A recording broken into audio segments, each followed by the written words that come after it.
Abortion చేయించుకోవాలని అనుకుంటున్నారా? ఈ 4 పొరపాట్లు ఎప్పుడు చేయకండి. మొదటిది, మెడికల్ షాప్లో పిల్స్ కొనుక్కోవటం, మీ అంతటి మీరే ఆ పిల్స్ వేసుకోవటం చాలా ప్రమాదకరము. ఎందుకంటే ప్రెగ్నెన్సీ ఎక్కడ ఉందో, ఎన్ని వారాలు ఉందో తెలుసుకోకుండా ఈ పిల్స్ వాడకూడదు. రెండోది, హోమ్ బేస్డ్ రెమెడీస్ వాడటం వల్ల మీకు హెవీ బ్లీడింగ్ అండ్ ఇన్ఫెక్షన్స్ లాంటివి వచ్చి కాంప్లికేషన్స్ వచ్చే ఛాన్సెస్ చాలా ఉన్నాయి. మూడోది, unregistered and unapproved centre. Abortion అన్నది గవర్నమెంట్ అప్రూవ్డ్ ఎంటీపీ ఫెసిలిటీలోనే చేయించుకోవాలి. నాలుగోది, అన్ట్రైన్డ్ అండ్ అన్క్వాలిఫైడ్ క్వాక్స్ దగ్గరకు వెళ్ళకండి. ప్రాపర్ గైనకాలజిస్ట్ని సంప్రదించండి. అన్ప్లాన్డ్ అండ్ అన్వాంటెడ్ ప్రెగ్నెన్సీ ఉంటే అస్సలు భయపడకండి. మీ గైనకాలజిస్ట్ని సంప్రదించడం వలన వాళ్ళు మీకు సేఫ్ ఆప్షన్ ఏంటో చెప్తారు.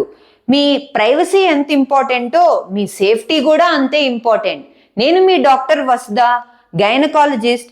Evidence based women's health care కోసం నా ఇన్స్టాగ్రామ్ ఇంకా యూట్యూబ్ ఛానల్ని సబ్స్క్రైబ్ చేయండి. Thank you.